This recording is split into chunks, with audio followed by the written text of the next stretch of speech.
Hello everybody, we're here.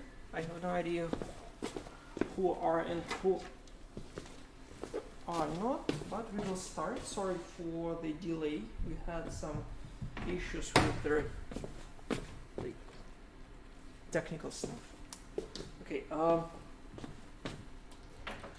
today we will be talking about different ways on how to come up with parallel algorithms, and there are 4 of them. Typically, like 4 different ways to have a parallel algorithm. And even not they're simply parallel, but quite optimal parallel. So like they should be faster than their counterparts, which can be generated by you. Okay, so there are four topics that I will cover.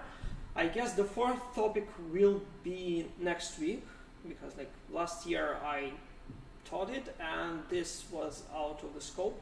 So this 4 is divide and conquer.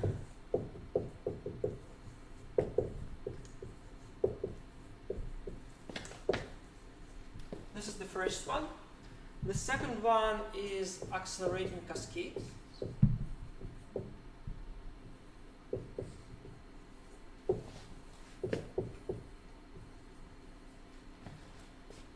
The third one is pipelining. And the very important one is symmetry breaking. I think symmetry breaking is the most valuable out of this 4, to be honest. Like when I will explain it, you don't understand why you need this, but like later you will understand at some point why like this is very important. So we are starting with divide and conquer. I guess you're familiar with that from algorithms and data structures course, where you have to split the task into halves or on 3 tasks, or like we don't know exactly how much to divide it, then apply something and that like run recursively and then join everything together. So there are 2 algorithms that are kind of divide and conquer. They're the simplest ones. So there is quick sort and merge sort. So the quick sort is, as you remember, so you have sort A, then if A equals to 1, then return. Otherwise, you find the middle element M, which is rand of A. You take the random element, then you make the tricky function kind of how it's like how to do this. So like k, which is equal to, it's not really split. What is the right partitioning? Possibly, yeah. Partition of array A and an element M, and then you go quick sort from the left part A, K, and quick sort from the right part.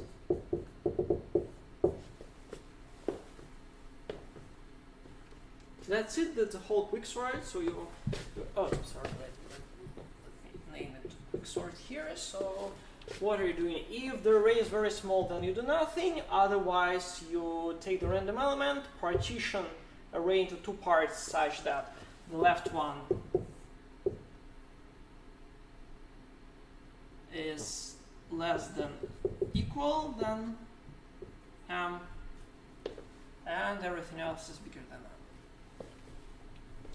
So you have the partition point K here, and then you recursively call from the left and to the right part.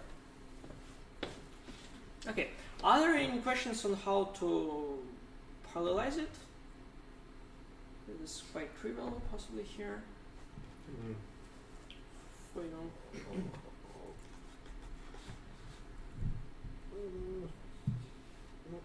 we can say that our partition function. Okay, let's suppose we have a fast partition function that works in. Okay. If you have fast partition. Yeah, we have fast partition function, right? So we just run fork to join on two branches of recursion. Exactly. So there is fork to join, left, right, and that's it. Okay. The only question is how partition works, right? Mm-hmm. Yeah. So you have an array, and really what you want to do, like unfortunately in parallel version of the quicksort, we create a new array each time. Like here it's in place, so it's quite complicated to do anything. Like the typical quicksort, what is the idea behind the quicksort is that you can do this into the same array that was given. Unfortunately, in the parallel version, we can't do that exactly. So you do a partition, and you have 3 arrays. Like less than m, equal to m, and bigger.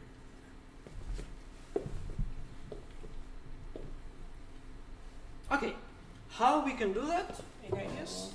Just by filtering? Yeah, so there are 3 filters. These are really 3 filters. Filter A like less than m, filter A equals than m, and A with bigger than m.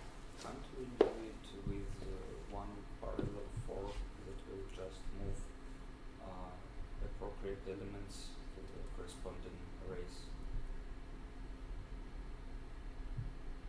Something like filter that turns three arrays? Yes. Yeah, the problem that it creates much more memory, right? Memory footprint is bigger. I mean, you will do the same as filter, right? It's even you can do this using the parallel for because you have to know the right position in the new array. Because like you kind of should split it into 2 arrays so that there are no blanks here. Like that is exactly what filter does. So it's kind of parallel for that goes over all the elements and take only the ones that we need, and it pack it. So like we could have like array with blanks. So like this is bottom, and then like this element is bottom here. But like you still need to shrink this size because otherwise this array will be of length n. So this will not help. Okay. Any ideas on their work and span?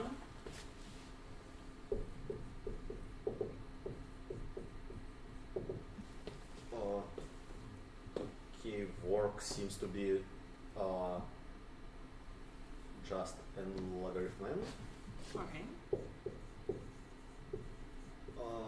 And what about span? What is the span of these guys? Logarithm. Okay. How much time we go into recursion?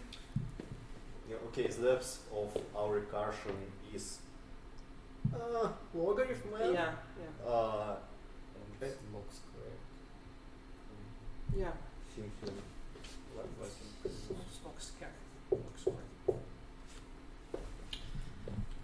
The only problem here is that we had a larger constant.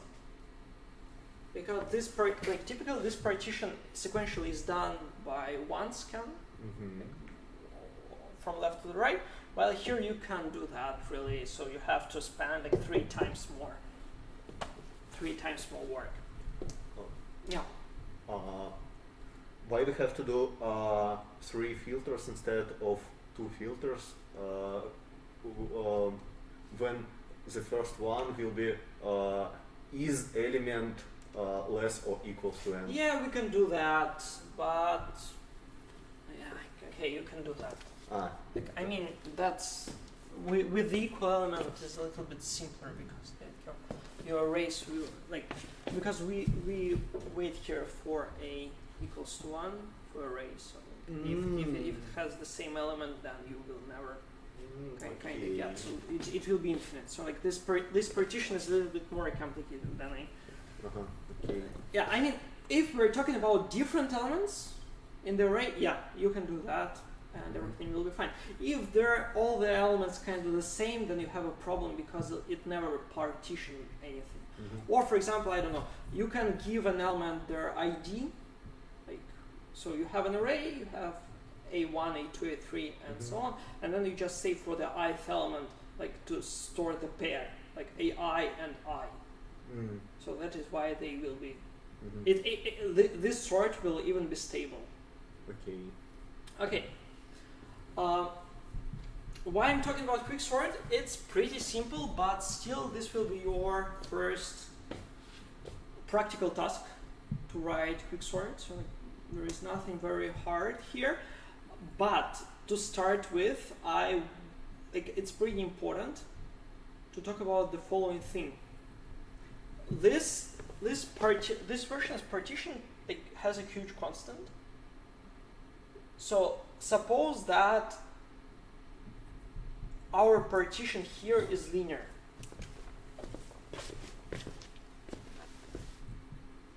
So we will do this sequentially.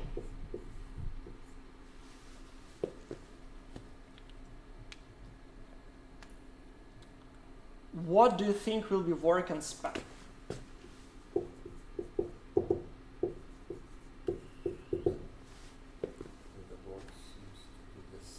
Yeah, the work is the same, nice. And what about span?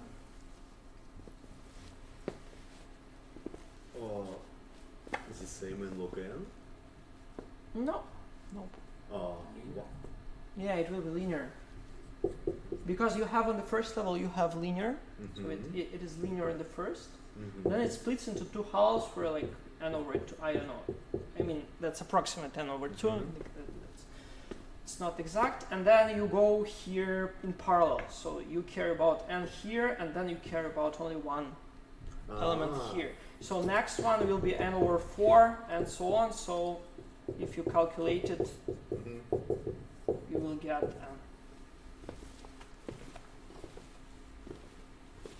Okay, this is the major question here because how typically the algorithms are compared in the terms of parallelism. You write the sequential version of the quicksort without this overhead, just like that, like standard quicksort algorithm. Then you're starting to think, okay, I have to write this in parallel. But in order to get the theoretical optimal algorithm, you should use filters there. But it's pretty heavy. And when you compare the algorithms, what you are doing. So, for example, you have sequential version, and you have the parallel version run on, I don't know, four cores like that. In our practical tasks, I will also always ask you to compare.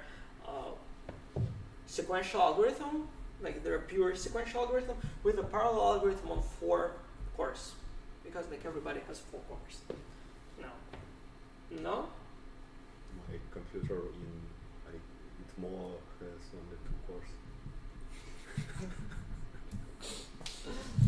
Like you, you will have problems with this task. And that's how I like. For IOS cores, you should have Mach, while for the parallel computing cores, you should have there with at least 4 cores, right? So, okay, but on the 4 processors, we have like so small amount of parallelism, really. while this guy works 3 times slower.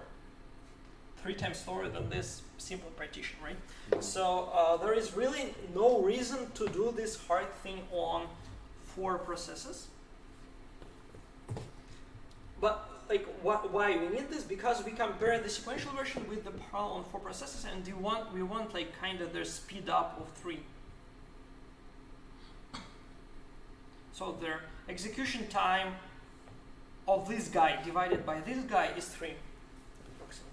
So like in their ideal case, it is 4, like since 4 cores. But like I allow to have like the slack here, so 3 is fine. And it seems it's pretty hard to get on 4 processors to kind of get their optimality out of these filters. Then, like their small remark here is the following. So you have work in log n and span of n. What will be the approximate number of processors that we can use for this algorithm? The reasonable number of processors. We had a formula for that 2 weeks ago. Yeah, I mean the formula from 2 weeks ago, yeah, kind of. But this was very simple formula. You have to divide work by span. Yeah. There is nothing, so you have the number of prods reasonable is of logarithm n, okay? But when you have an array of, I don't know, 10 to the power of 7, this guy is quite large, so like for 4 processors it will work fine. So that's kind of, I want to make this simple this time. So like because typically how this task was done previously, it was like writing the filters, then understanding that filters do not work, then write the partition. This time I decided to simplify your life here by telling that how we can do quick sort for pretty fast, but without the full parallelism inside their algorithm. Okay, that's what about quick sort. Do we use here like pure filters or blocked filters? Here we used pure. Like you could use blocked. There is no difference really. I mean, unfortunately, the problem is that to write a filter is already not a pretty simple task. I think that you could have gotten from their homework to this day, where you have to write the scan. Like kind of the scan is like the small part of filter. So to write the filter, you have to write scan, and the scan isn't so simple already to write in the reasonable in the reasonable span complexity. Okay, what is with merge sort?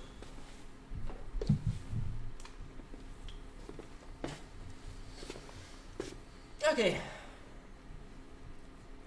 merge sort, we get an array. Again, merge sort of array A. And what we are doing, I will forget about their smallest case, like, no, it doesn't matter. If A equal to 1, then return A, then left merge sort A from 1 to the M, or merge sort from M to end of this, and then you return merge or L. Okay, so standard algorithm for merge sort. Nothing very tricky here. So you go to the left, you go to the right, and then you merge two arrays. Okay, how to do, like, it's still divide and conquer. So you divide their input, and then you merge it later. So this is like divide and conquer approach, as we said. So divide and conquer is like something like that. Pre-calc we calc tasks and then merge. This is exactly. So quicksort was also divide and conquer approach. So how are we going to do this in parallel? Like suppose we have the fast merge sort. What? Fast merge. First merge, yes. Thank you. Just fork. Yeah, just fork to join it. Yeah, there is nothing pretty hard here. Fork to join, and then you have this guy, and you have this guy. Okay. But how to do merge? That's already, to be honest, that's quite a pretty hard thing to do. We will understand. I will explain you the algorithm. Okay. So we will start from non-optimal algorithm. So you have, like this will give you an intuition on how to do faster,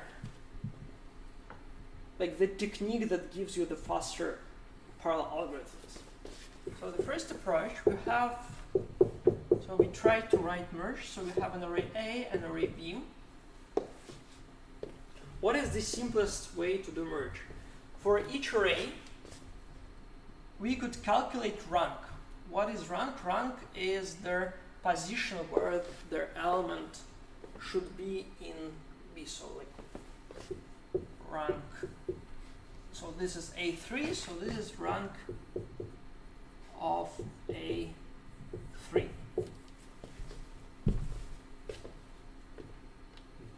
This is the rank shows where how many elements in B are less than this element.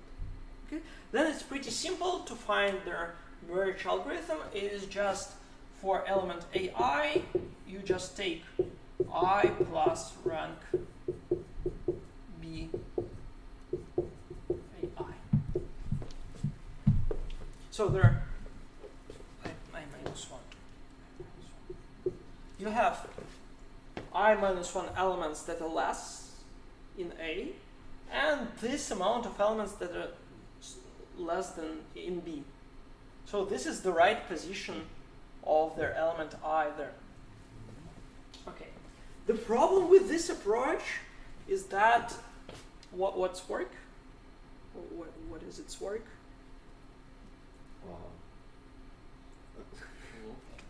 Okay, work and span. Work. Yeah, work is an logarithm, and because you run binary search for each element, like in order to get rank. This is pretty simple, and the span is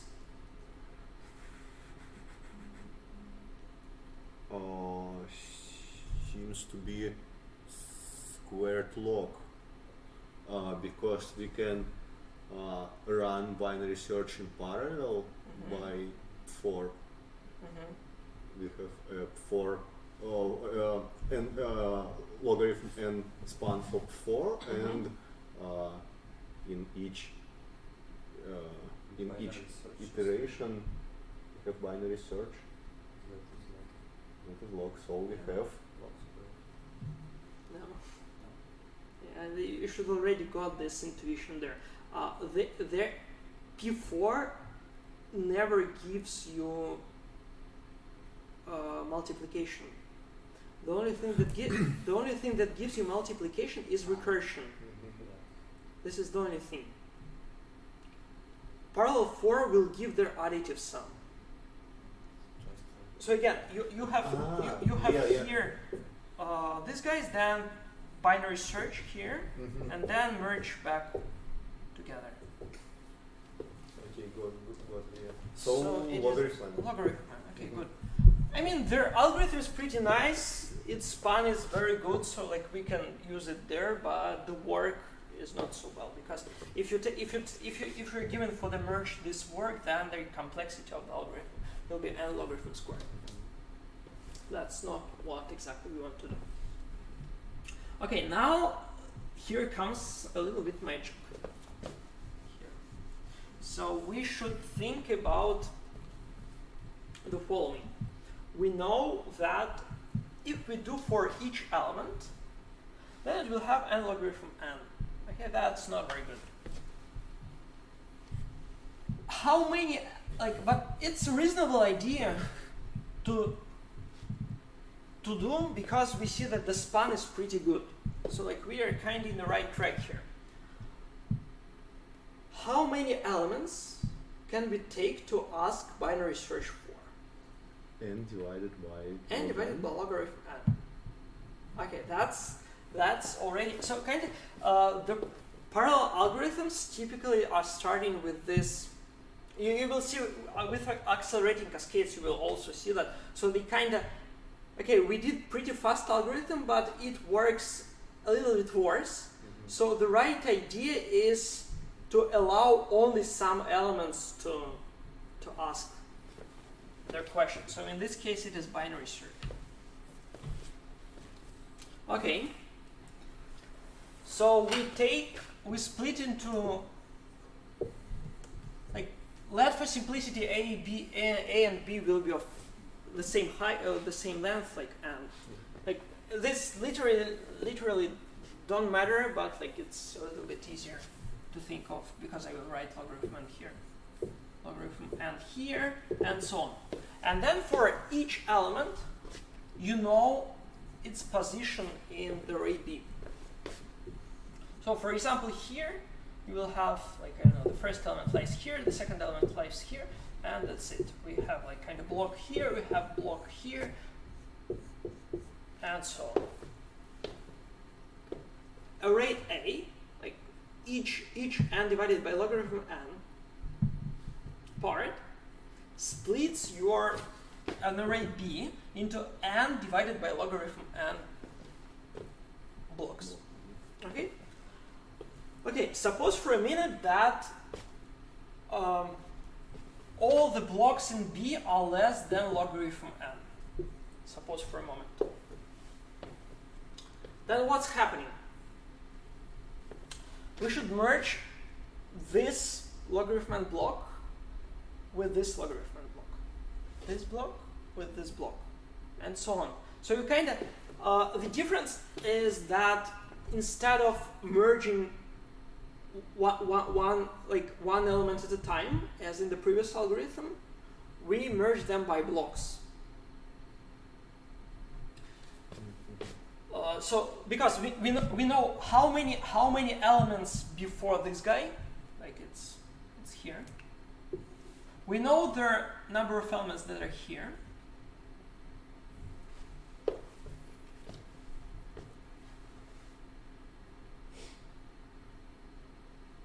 And so that's it.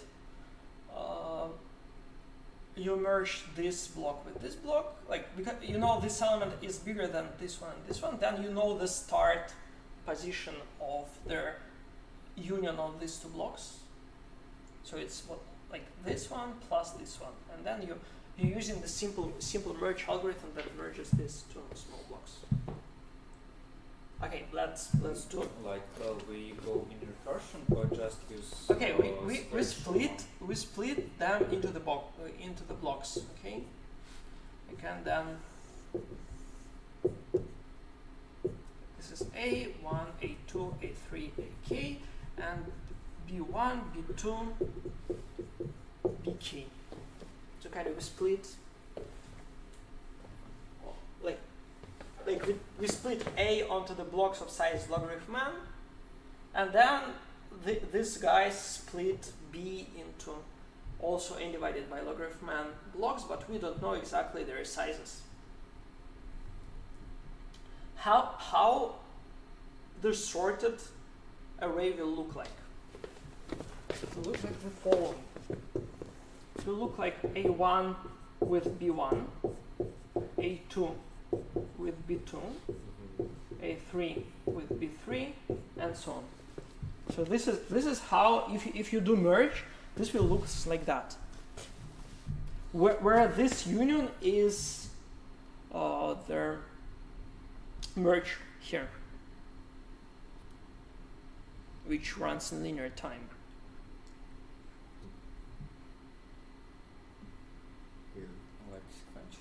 Yeah. So, the main thing here, again, is that if all the blocks of b less than logarithm n, then each of these merges will cost also logarithm n.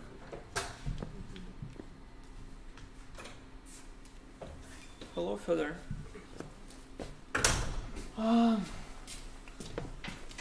This logarithm n. Then what will be there? So what's about work and span? If we're lucky and the blocks are of size not more than logarithm n.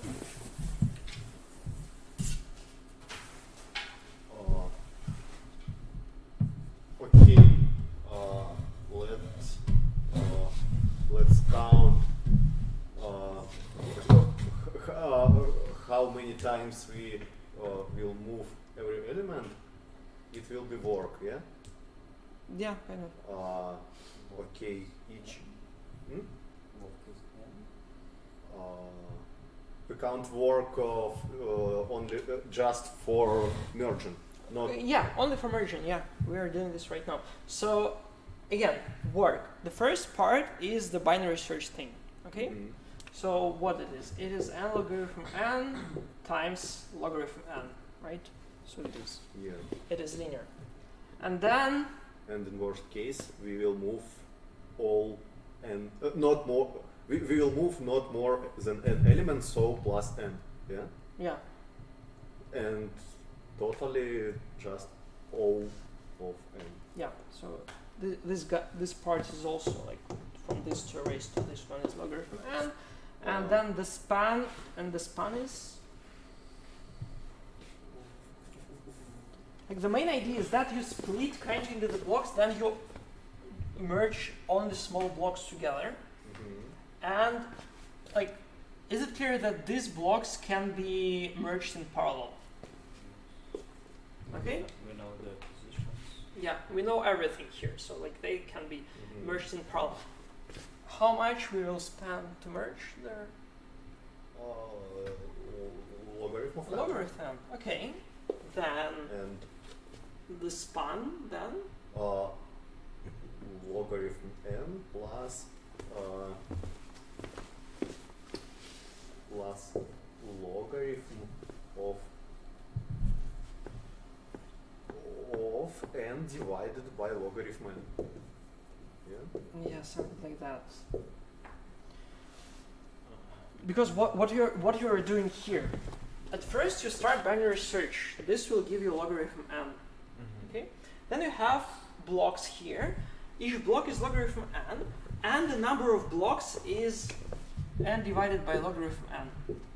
So you have parallel 4 over these blocks again, and then you do merge, which is so this guy is logarithm n divided by logarithm n, and this guy is logarithm n because their small arrays are of size not more than logarithm n.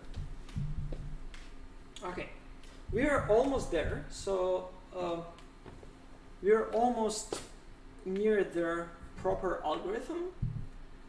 The only problem is the following: what if some of the blocks of B are bigger than logarithm n? That's the only problem. So for example, this guy is bigger than logarithm n. Why not to split them? And do what? And after that, continue the library. Continue merging. Sorry, let me do like that. Why are we scared of the block being greater than logarithm? Because If, merge will be like this small merge could cost a lot. Yeah, but if one block is greater than logarithm, then others are less and probably. No, it can be much more bigger than logarithm n, not only one. Bigger than logarithm n block will lead to bigger span because we have a linear part of merging. Yeah. Why not to continue merging only on this block? And because of that, we split it in logarithm n times. After that, And I think you could do, but like they're a little bit like, yeah, it's pretty hard here. I agree with you. What we're doing vice versa. We take this block B. So it is exactly the same. So you have merge these two blocks, right? It is the same as to merge these two large arrays. So you just take, like this time you know that this is not bigger than logarithm n, but this one is possibly bigger. Let's split it into blocks of logarithm n and run binary search here. We are still splitting by logarithm n or logarithm of the size of the block. By logarithm n. By logarithm n. I mean, it doesn't really matter. You can divide it by the logarithm of the size of this block. Nothing will really change there. It's still be linear. But like it's easier to split it into the blocks of logarithm n, so that you will have logarithm n everywhere. So it is the same, right? So like we have split points here, and then you have to merge this one with this.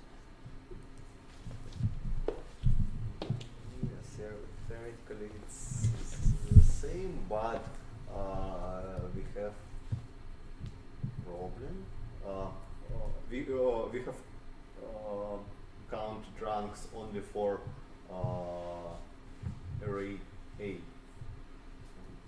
Yes, but right now you like on the second iteration you take their block of B, like this one, the large block, and run binary searches to look onto their corresponding block AI.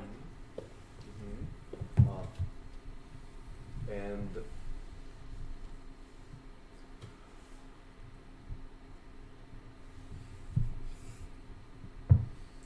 I don't fully understand, but I can't say what exactly I don't understand. can you explain what's the problem with this bigger block, bigger than logarithm n block B?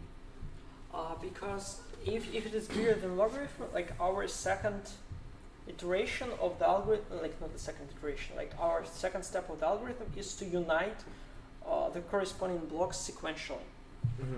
So And if one block is pretty large, A1, B1, yes? yeah, A1, B1, Mhm. A2, B2, and if B2 is large, then your span, like this is the sequential union, this is the sequential merge, and if B2 is very large, I don't know, like square root of n or even n divided by 2 because we're quite unlucky, this will work, the span will be. A and B are the same size.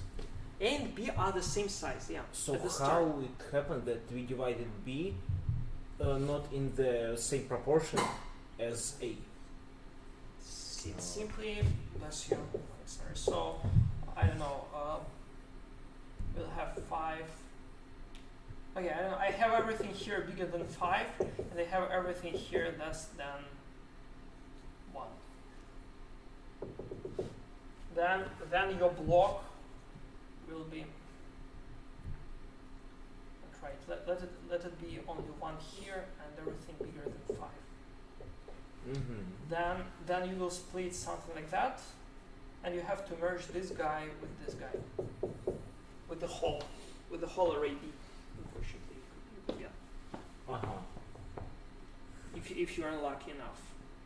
I mean, in the random arrays, yeah, I think you could, like, it can be proven that if like the AI is the size of the logarithm n, then BI is also the size of the logarithm n.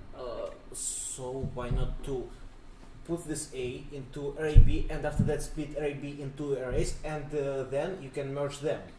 No? Is it possible or not? Isn't this So- what we're exactly doing?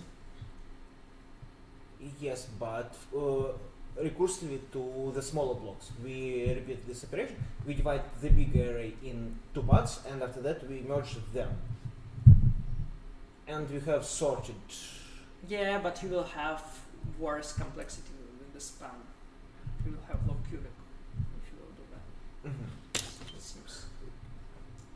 I'm not 100% sure, but like because I did approximately this thing like 7 years ago, and it was logarithm cubic. Is there any idea how to fix? I explained how to fix the solution. This problem. You just have this. If the block B is large, we split it into the sizes of logarithm n and search using binary search only on the small array A. And then you will have kind of, instead of here we have A3 and B3, instead right now you will have here B31, B32, and so on, and here we will have A31, A32, and so on. And right after that, all the arrays will be less than equal than logarithm n, because like this array, this part of the array B is logarithm n size, and like here everything is less than logarithm because the size of AI is logarithm. Is it true that when we split our block, our big block in array B, and calculated ranks to the array A? Yeah. Is it true that we can't get these ranks to map it to different block? No. Because of the first part, right, where we split. Like this is the block, and you know that this block is somewhere if ax and ay, so this is bigger than ax, and this is ay. Okay. So it's always at the same block. Like these blocks are kind of continuous.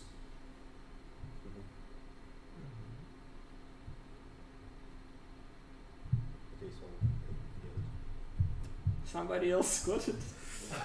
At least I think I can read if I want to say something. What? We'll see it in lecture. So if we didn't say something. I mean, it's not very easy. Okay. So finally, the complexity of this algorithm will be linear plus logarithm n, and span logarithm n. Then the whole span of the merge sort is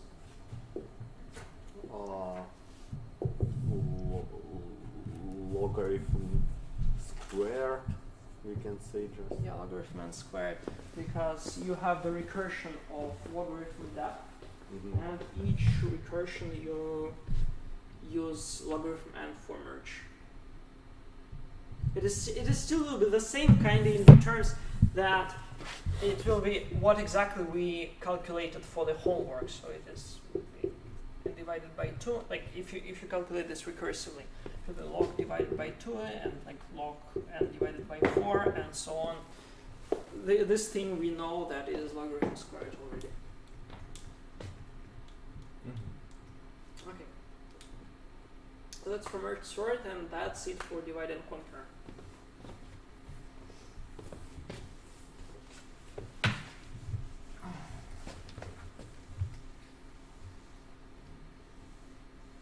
Should I ask you to write their pseudocode of merge sort at home? You are the lecture. Code of the merge sort.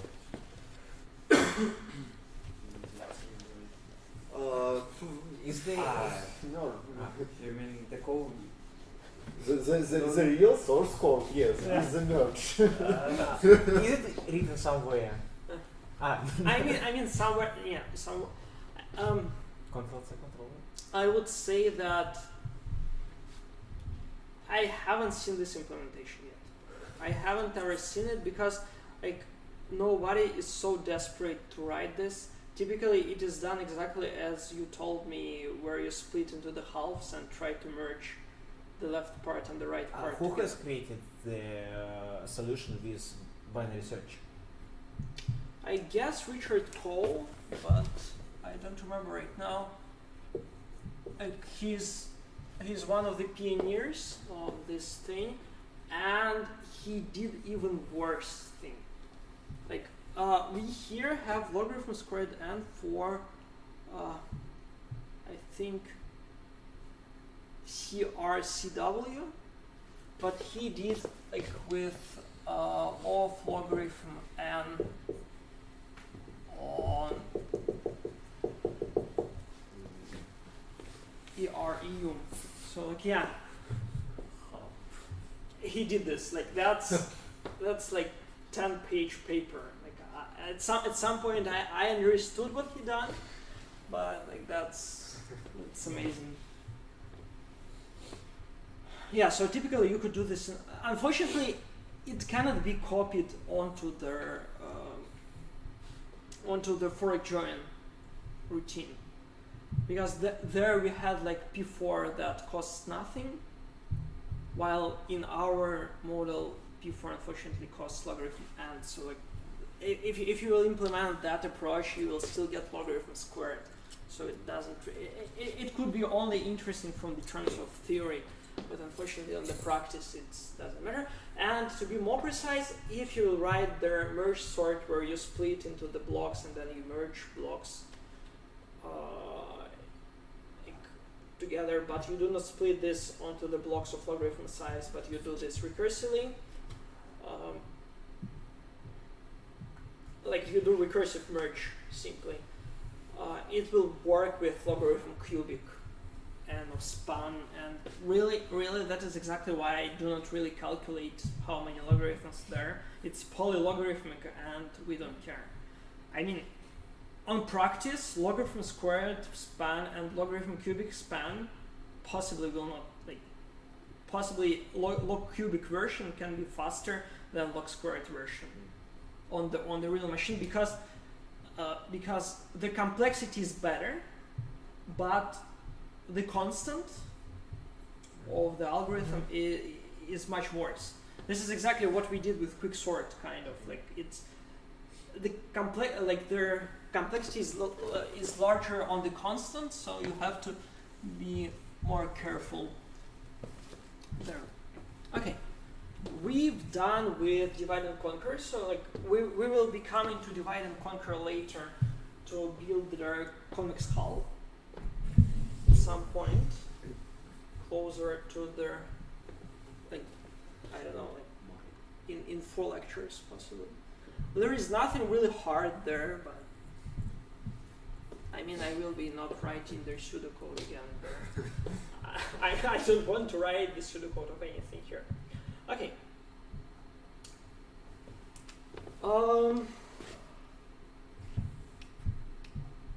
How this name? So we are now considering accelerating cascades. What is their idea behind accelerating cascades? You have, like in their standard way, you have 2 algorithms. There is the first algorithm that does the following. It takes the problem of size n and reduce it to the problem n divided by k. This is the first algorithm. It takes the problem of size n, then does some magic, and like recursively call n divided by k. Reducing, not splitting, yeah? Yeah, reducing. You perform here like first algo, and he just reduced their dimension of the problem without their fork joins. And the second algo, it is slow a little bit. It is like it can solve the problem in f of n work.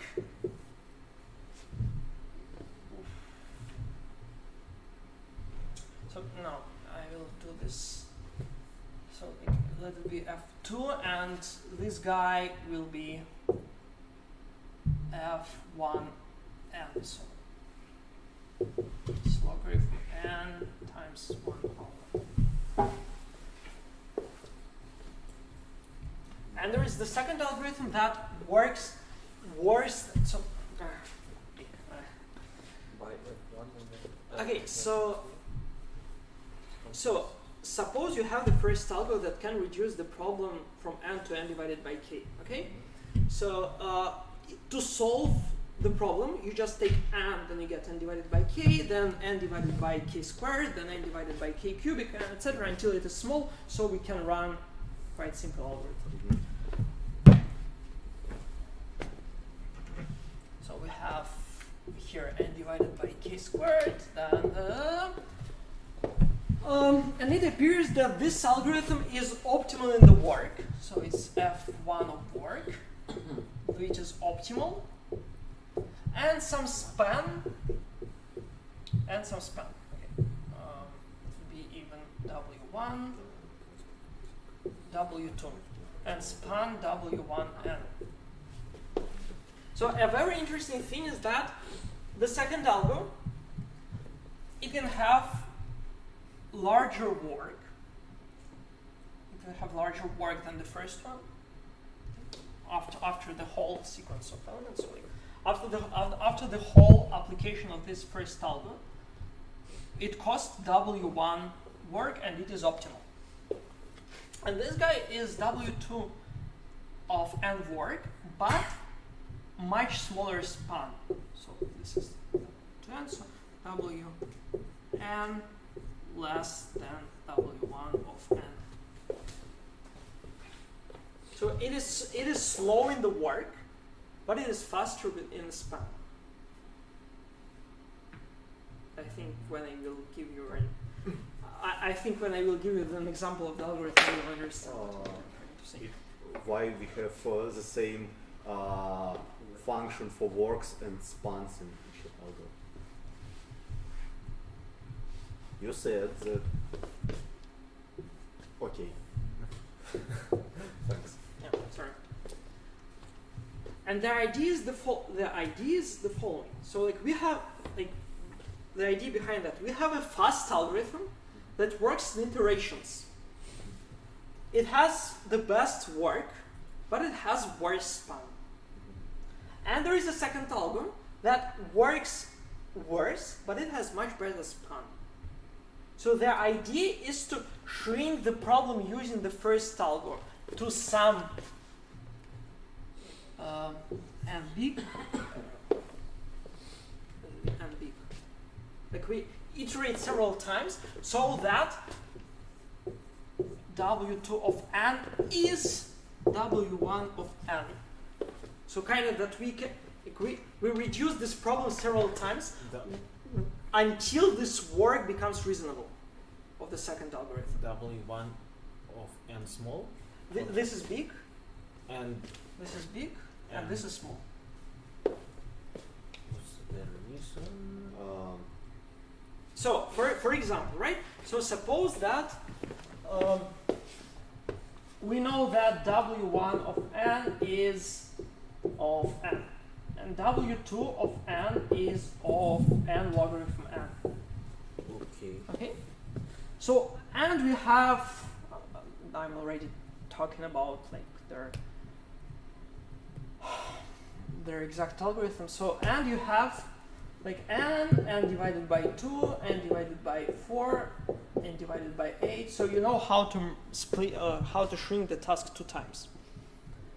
The idea is that you do this logarithm and time, logarithm and time, and you will get here n divided by logarithm n.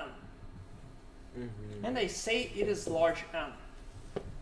When you put this n divided by logarithm n here, you will get n. Oh, sorry, you will get n.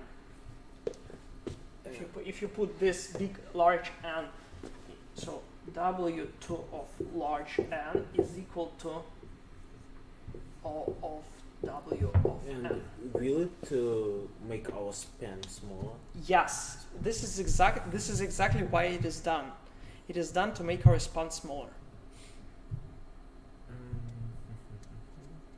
We will have smaller span here. Is there any proof of that? Yeah, I will go right now with the algorithm with the algorithms that satisfy it. Okay, let's start with the first algorithm. Like I hope their idea was understandable in the sense that we shrink the problem until up to the moment when the second algorithm can work fast in our desired bounds.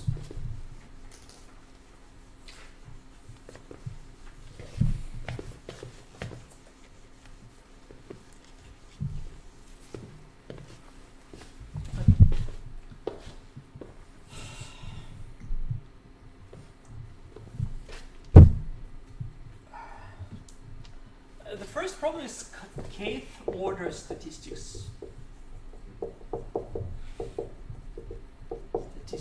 So like we're given an array and we have to find their kth element in the sorted order.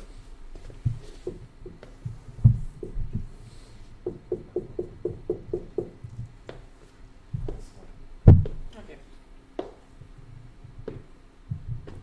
What will be their most stupid algorithm with the nice span?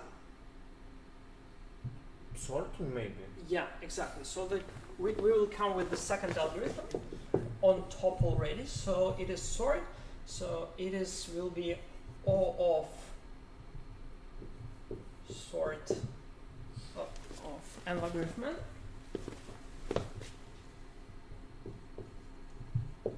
And then I will say of sort n. This guy is their span. So I tell you that I know their span, but I don't know exactly what it is like. I mean, for us it can be logarithm squared. Okay, what we're doing? Okay, that's the issue, right? Is that it works slowly. That's not good. How we can shrink the problem so we can get from array n of size n to an array of size, this is n, this is less than equals than cm. N divided 5. There is an algorithm where we split in blocks of 5. We sort them. We sort these blocks of 5, and we look in the part where we find the not median. It's we find some value. We understand. We understand its position, and after that we look. Is it more than k or less than k? Yeah, something like that. But yeah, so, I mean almost precisely. It can help us. Almost precisely like that, but a little bit easier. I mean, it's almost precise. It's almost exactly under as the algorithm of. I don't remember how this guy's named. Yeah. Nirk algorithm. Let's call it Nirk algorithm. Yeah, like that. Yeah, exactly this where you split onto the arrays of size 5, then you find the median in each of these guys, and you recursively sort this. I will tell you a little bit simpler algorithm in the sense because we have sort as their magic function that we know how to apply. Again, if the sort is of n logarithm n, okay, how many elements we can sort using this sort in order to get proper complexity? So our target, the first. Oh, sorry. This. No, so find this is the second. This is. So we are targeting to of n. Find the n that n log n equals n. Yeah. N divided by log. Yeah, n divided by log. Okay, split it to the parts of log n. Then what we're doing? We take each block and find its median. So you run sort here. Then you take the median here.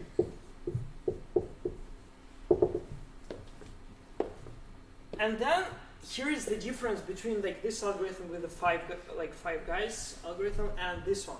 Is that with the median, we sort down. We sort just the medians here. Because we can't do that. It is n divided by logarithm n. So in the linear time, so we have this array of medians.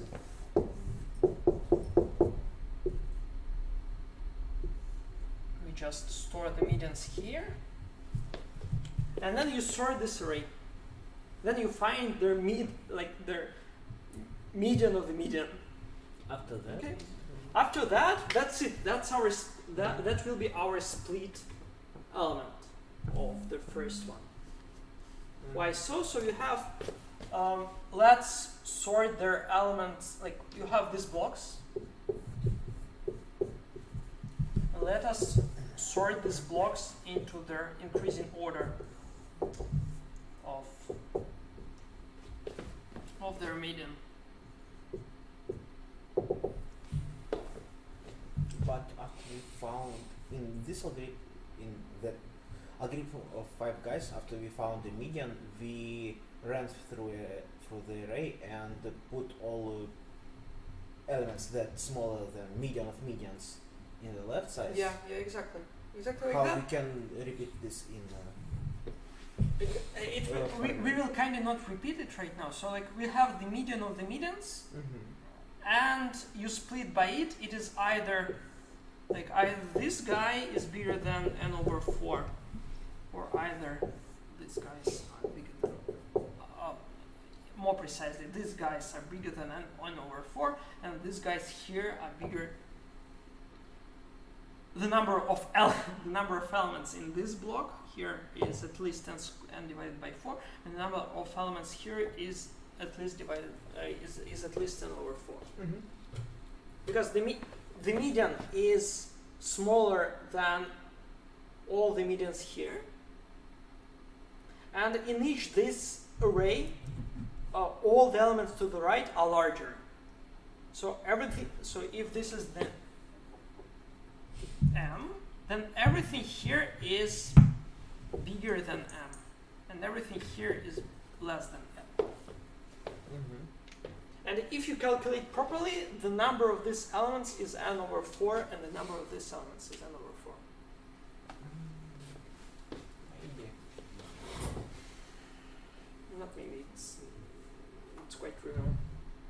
Because like it's the symmetric. It's the symmetric thing, so this is n over 4, n over 4, n over 4, n over 4. In five guys algorithm, there was 3 divided by 10. Yeah. So we are a little bit. We are, 3 divided by 10 is not better. It's, yes, we was. We was. I mean, here we don't care. Oh. Garen Nazarov 555. You're still with us? Yes.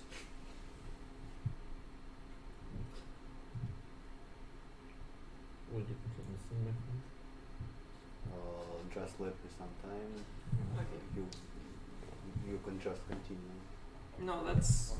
Yeah. So we Ask the questions if you don't understand right now. Okay, so first we divide the initial array into blocks. Mm-hmm. We sort these blocks as is our second algorithm. Mm-hmm. We sort in blocks or just medians of the blocks.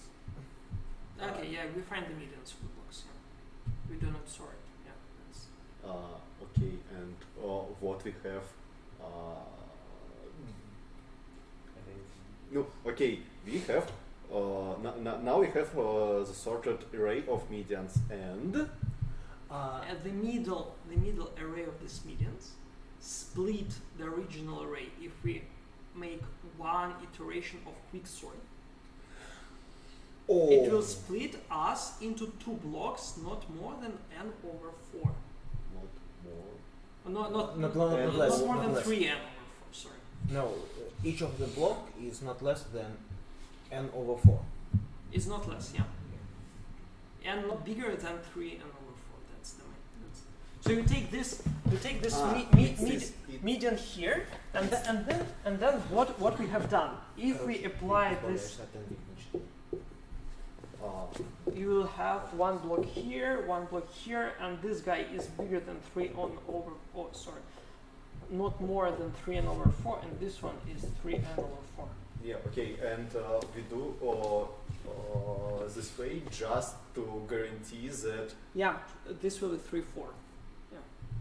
So by that, I guarantee that my first algo will take n, the size of n, and get the problem 3 over 4n recursively. Okay, got it. Like I mean, you could take their 5 guys algorithm. It's also fine. I don't really care. Okay. I mean, you care a little bit because here we care about the span also.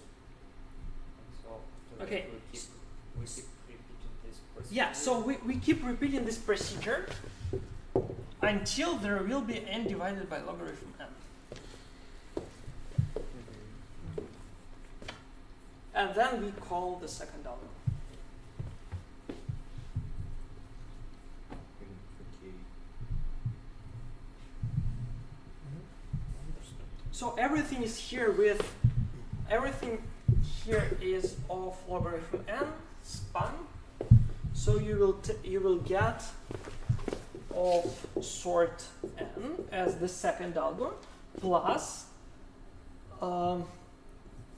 logarithm n times log n.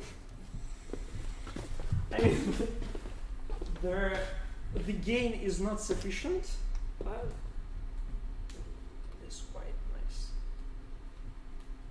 Like you get rid of logarithm squared, you get logarithm log n. Swap or span? This is span. I mean, so sort n is the span. So I mean, this really doesn't matter since we have logarithm squared sort algorithms. So it n divided by log. sort n plus logarithm n times log n. We sort divided. Sort is the span. No, I talk about the what? sort. What are you talking about? Species length log n. It's so okay. I forgot that we did this. We sort an array. Of medians. We sort an array of medians. Yeah. It's n log n, and n of a sorting of this is all. It's log squared. So yeah. So Log squared. Well. Yeah, You're talking about span. yeah, I'm talking about span. Ah. To be more precise, it will be. So it is log n times sort of n divided by log n. So you perform log n iterations, and on each iteration you do everything with logarithmic time except for this sort. Why log n? Because after, like here, to get from n to n divided by logarithm It n, takes log n steps. we okay. have log n steps. And in each step, like if we calculate properly, this is everything here is logarithmic n plus Sorting this. Yeah. The sort of these guys. What if we don't sort this but find the key statistics of this? Find the median without sorting. Yeah, but you will go recursively into the kth order statistics. That's kind of another one difference with the previous algorithm. Like Won't it make span smaller or not? I think it's bigger. Key statistic is. I guess it should be bigger because this is exactly what we are trying to do right now. It's kth order statistics. So this is exactly why. So if you see here, the complexity will be logarithm n squared log n. But if you take from the beginning, you will have log cubic n. If you take this algorithm to the end, it will have logarithm n iterations. Wait, you said that span is O at sort n plus log n, but sort n is log cubic n, no? The sort, as we already did, it is log squared It's log square. as the merge sort algorithm. Oh. The span of original case statistic was log cubic. Yeah. If you take this algorithm, exactly, as I say it here, you will have logarithm n iterations, where each iteration calls sort. So it will be logarithm n times sort of n, which is log cubic. Yes, it makes sense. You understand? Why we have sort n part of our sum in span? You sort the array of medians. You need to sort the Yeah, array of medians to find the median. Yeah, it's sort n divided by log n. Yeah, this, I guess. You sort, Yeah, I think this one is in no an longer. original algorithm, you would go to the n, you won't stop on n log n. So Vitalik in his algorithm stopped in n log n, and after that he sorted and find the case statistic. So it's where the algorithm made. In the original algorithm, he would go until the n equals 1. So you have we have two algorithms again. We have an algorithm, the stupid algorithm. You works just like that. you just wrote the whole span of Yeah. everything. Ok. Okay, this one is the whole span of the second, of the first algorithm that shrink the size by 3/4. Okay, I just parsed this asymptotic for the first algo. Okay. Oh, sorry. It's still sort 10. Yeah, because it's the whole. It's the whole algorithm. So this is from the first algorithm. You have logarithm n times this one, and sort n is for the second algorithm. So in total you will get, if we take the sort algorithm from the previous, it will be logarithm squared. Thus, our approach gets logarithm squared logarithm n, while the real algorithm has logarithm cubic of n. It's rather faster. It's faster by logarithm n divided by log n. Yeah. Good job. Yeah. I think it's great. It's. If I would have explained this better, possibly. Do you understand?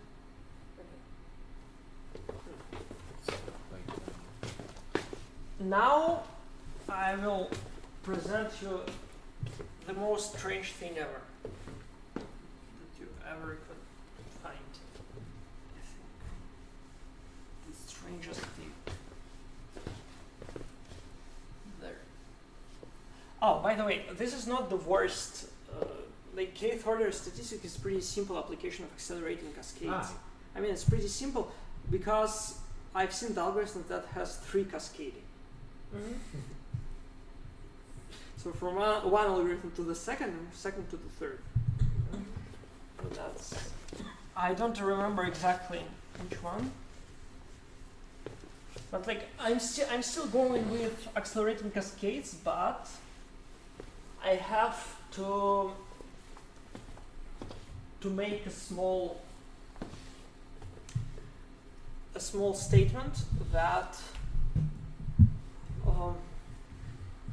we have the different CR-CW model.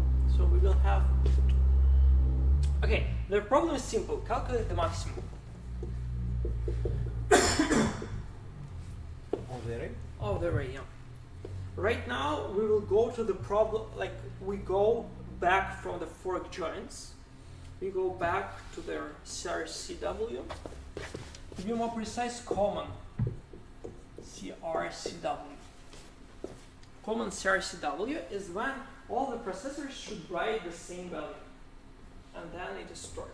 So previously I was telling that when you write not the same element, then the machine crashes.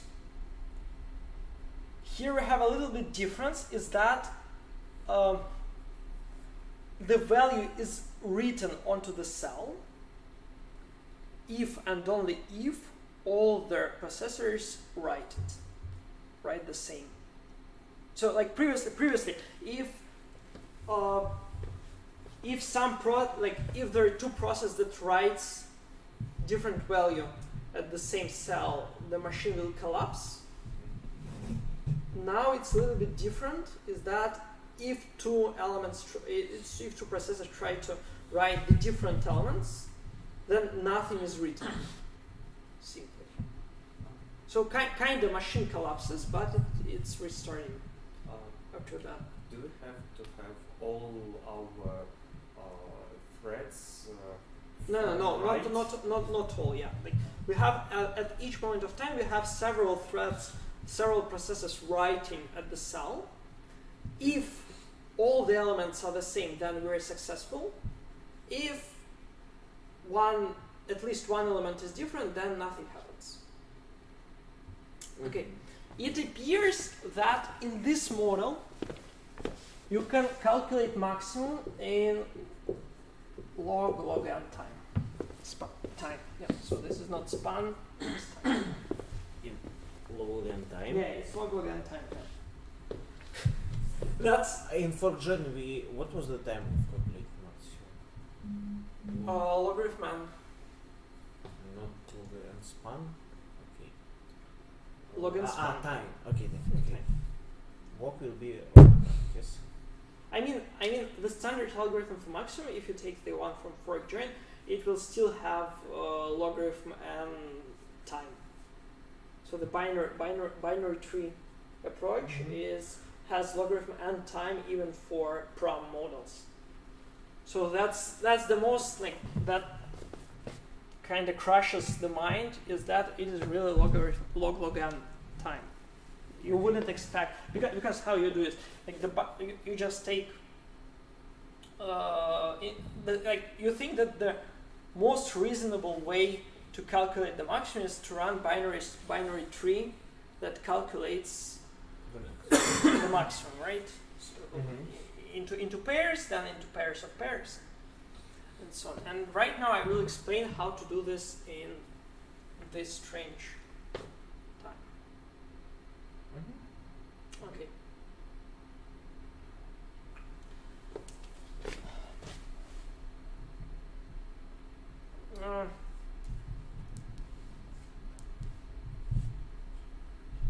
Okay. The most possibly mind-blowing thing right now is that if we have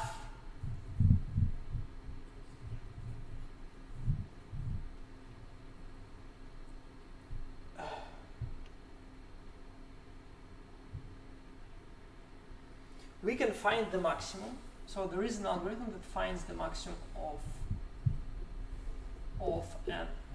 n elements.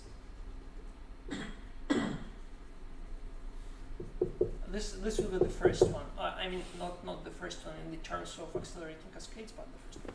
Elements in of n squared work and of one span of time. Sorry.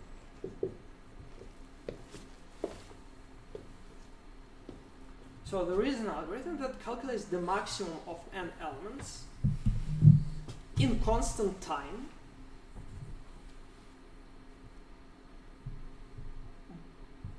but with n squared work.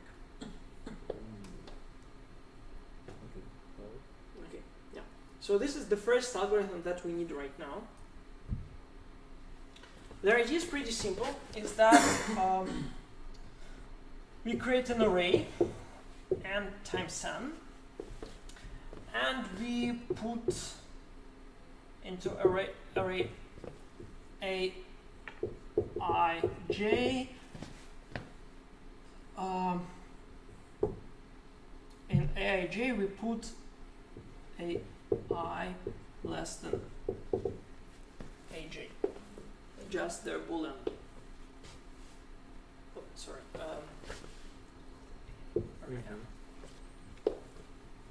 Because we are in the work time model, we have parallel force that are constant. That's the main thing here. Is that with the like in that model you have free parallel for. But dividing the work of threads, isn't it all log n span? No. No, there are not. Like it is just done implicitly. So we have this table. No? Yeah, like I think I explained the last time how, like not the last time, the first lecture, how their scheduler works for their work depth algorithms. Is that if you have the parallel for, it takes one step at the time of each iterate, like each identifier there. So like if you have for parallel for I equals 1 to n with their x1, so what's happening there, like x2 and etc. So we have x1, x1, and you have this, you have p processors, then you take the first p, you evaluate it, then you take next p, you evaluate it, and so on. And then when you have to the second, you again doing the same. So kind of you don't pay for the scheduling of the problem at all. You don't have synchronizations here anywhere. So kind of there is a scheduler that can by p4, like it is implicit to p4. So you don't what it is done, what it is doing, it kind of unwraps the parallel for the number of operations that are done in parallel, and it kind of does this sequentially.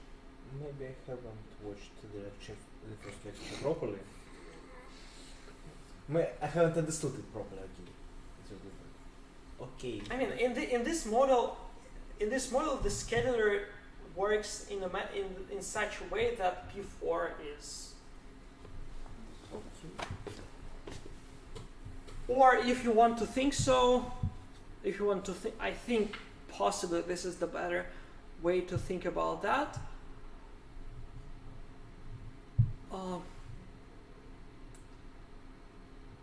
There is no overhead on creating threads.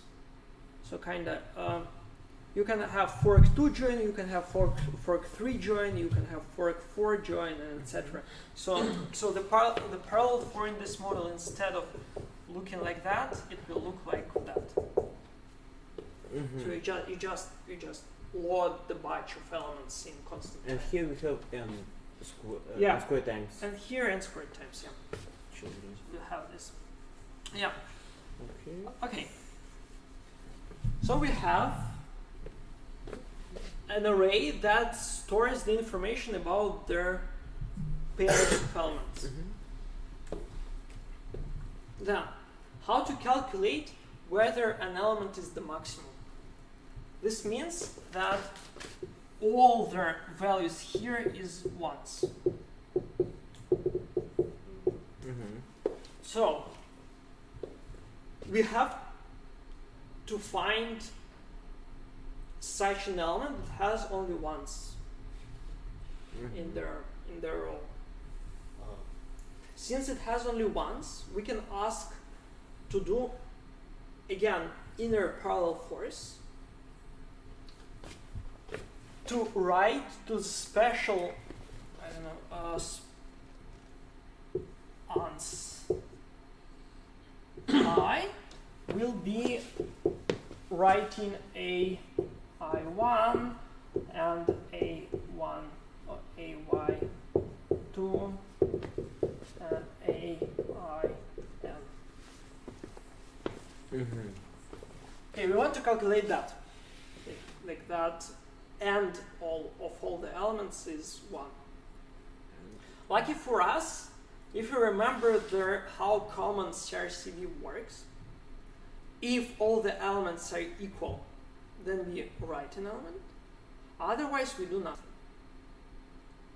So if you force n processors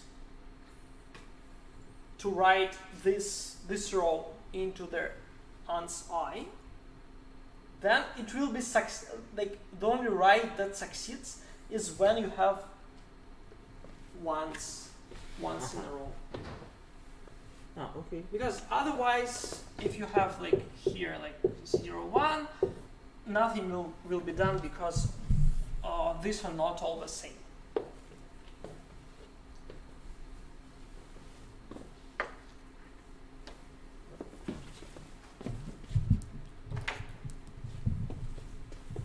Okay? Okay, so this is the first algorithm.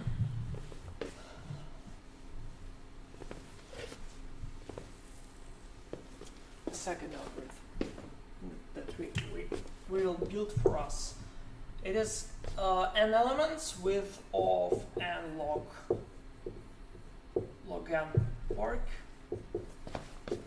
and of log n span.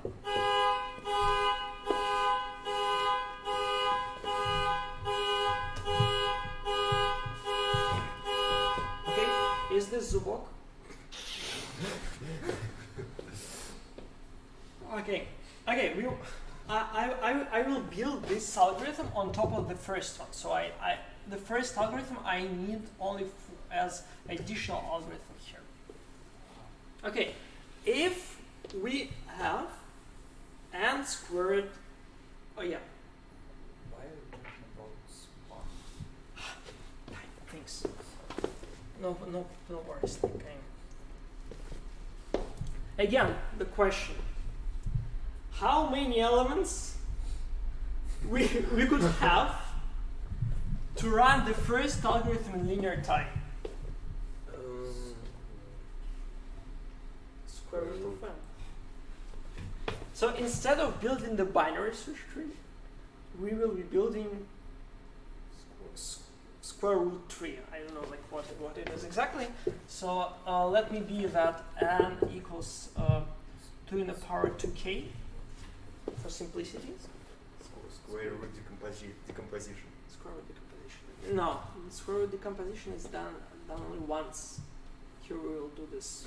Okay. So we will have square root of children. Then we have so here is square root of n. Here square root of 4th power. Here square root of 8th, and so on until there are elements at the bottom which are our array. So how the algorithm will look like?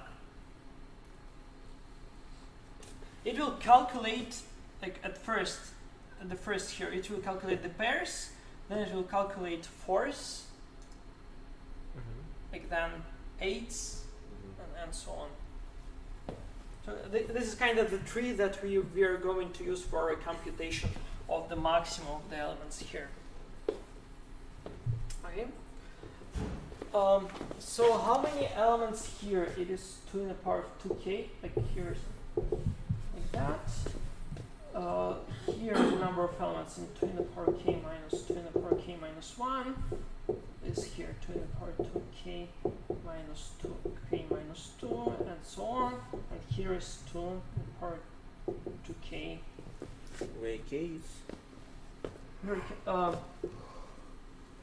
N equals 2 in the power of k. Sounds interesting. Something is wrong here. Possibly without the last. Yeah.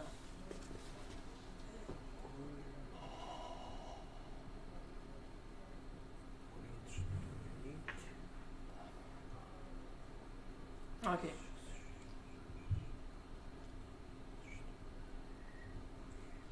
Okay. We think this can be alleviated. So, this number, the number of children here is 2 in the power 2k minus 1. The number of so instead of square root, square root of n, which 2 in the power k minus 1. This one is 2 in the power 2k minus 2. This 2 in the power 2k minus 3, and so on. Okay. So what will be this time of this algorithm?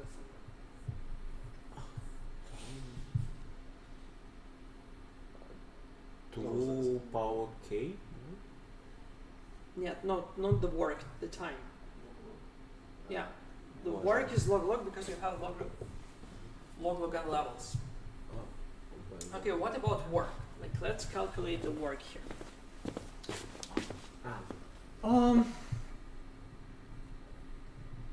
So we started here, so we have for their starting point we have 2 in the power 2k minus 1 squared times 2 in the power 2k minus 2 in the power k minus 1. I think something like that. Can you explain, please? Yeah, so here we have 2 in the power 2 in the power k minus 1 elements. Okay. So if we take this algorithm, Mm-hmm. we will have 2 in the power 2k minus 1. And how much? Yeah, I think like that should be. And how much time you do this? You do this once. Just for this element. Okay. Okay. Like I will calculate from top to bottom because it's a little easier. So like we have here square root of n or 2 in the power k minus 1 elements. We know how to do this in squared time, so it will be squared time times the number of elements. There. Okay. Then 2 in the power 2k minus 2. These are the number of elements here. Squared. And how many these small trees here? This is exactly the number of these nodes. Which is 2 in the power 2 power k minus 2k minus 1. Okay. And so on. On their ith level, we have 2k minus I squared times 2 in the power of k minus 2 in the power of k minus I plus 1.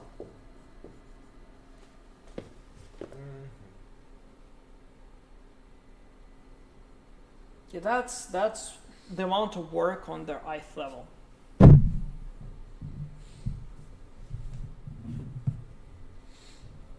Questionable or you don't care already? So we build this tree or something. Yeah. What do we do next? What we're doing here is that we build this tree, and then it starts from bottom up. So on the first level we take like pairs, and then take the maximum. On the next level we take 4 elements and calculate the maximum of them. So it's kind of as for the binary search tree, but it's a little bit more complicated. Is that you just go level by level, and then you apply this algorithm for their smaller trees. You go level by level up, and at the end we will have square root of n maximums or elements, which are the maximums of the subtree, for which you apply this algorithm once more.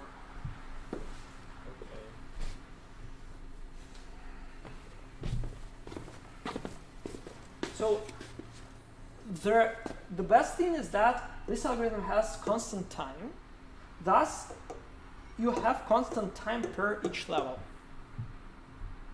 Since you have constant time per each level, its time is log n. Okay. Then I calculate the total number of work that we did. I claim that on the ith level, we spent this amount of time. This thing is for the algorithm itself, squared, like the squared part of the algorithm, and I multiply by the number of these trees on the level.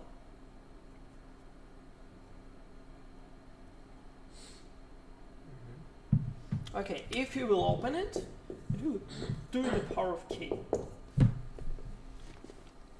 If you'll multiply by 2 here, so like this thing will be 2 in the power 2k minus I plus 1. So this will annihilate. We will have 2 in the power 2k.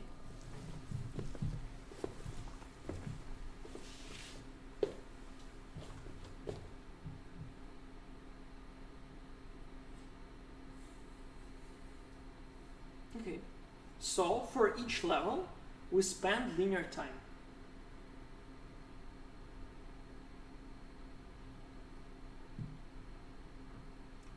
To be more precise, and then since there are log n levels, then the work is n log n. So this is exactly what we needed.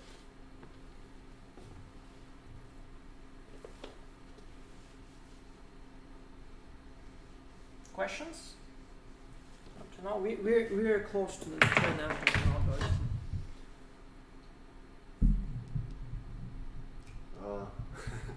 Okay, how? Oh, we are so much out of time. Why we have returned to? What is the end?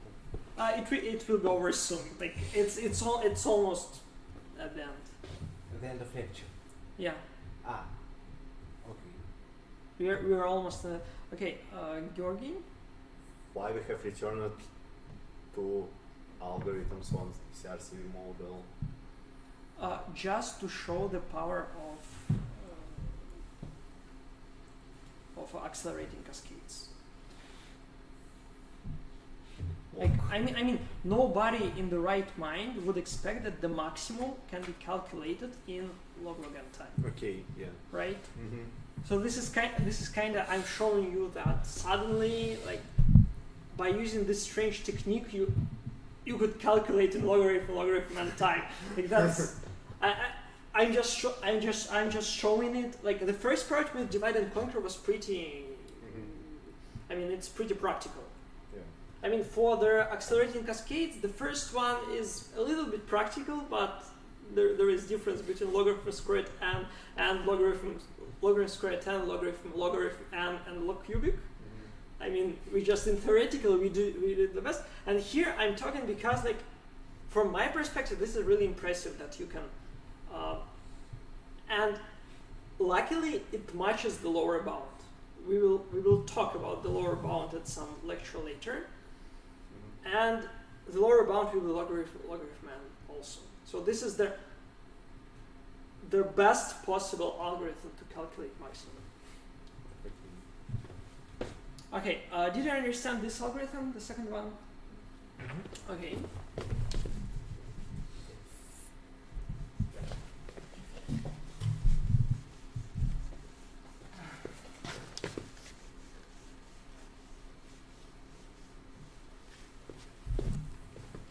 And this will be second algo for ours, right? So it's a little bit more work than we would expect, because we would expect linear work, but we have a very good time here. Yeah. Okay, and we know that our binary search tree algorithm has very good work, but it has not so great span. But this algorithm is also iterative. So we take n elements here, and then by applying one iteration, you will get n over 2 elements. Mhm. So you have an algorithm that takes from n to n over 2 in of one time and of n work. Yeah. Okay? How many times should I reduce the problem to normally run this algorithm?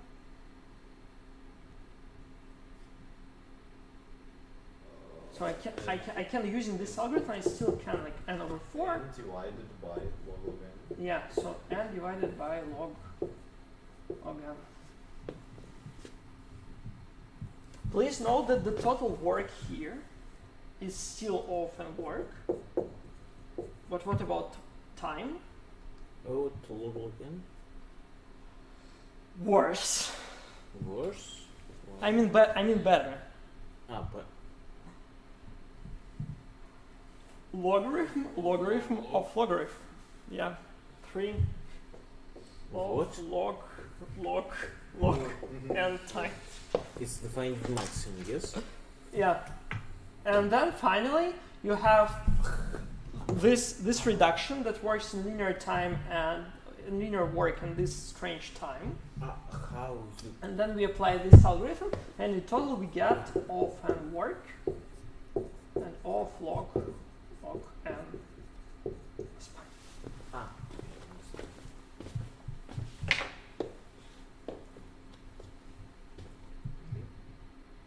Ta-da. Great. No, sorry. It's not the worst. It's not the worst lecture. I mean, of this course. In the terms of complicatedness. Okay. I mean, there will be a lecture, as far as I remember, where I will prove that Workstein algorithm works in like have very small overhead. That will be the whole lecture, the whole proof of the lecture. The whole lecture will be one proof. So this is kind of. Oh, it's like So we even haven't started pipelining. But the homework task from there. The homework task will be kind for pipelining, but I will not open all the details there. The question is the following. For the homework is that please build 233 in of and work and of log n. What if I don't know how to build it in sequential time? You have time to learn how to do it? Really, you have been taught. 233 Yes, on the but fir- on the I first- created array 3 instead. Can we build array 3 in then log and log and span? Or it's impossible. Yeah, we can. Ah. I think we can. This doesn't really differ much from this one. Like, I mean, here the standard algorithms on how to build their 233 will not help at all, almost. So you have, because like and we should do it using Cascades. no, just fork join. Like this is quite simple task. It's quite simple task. So it doesn't have any accelerating cascade. Don't worry. Okay, that's it. And then I will probably answer the questions about homework. Okay, I will stop the recording. Thanks everybody who has come and who have not died yet. Mm-hmm.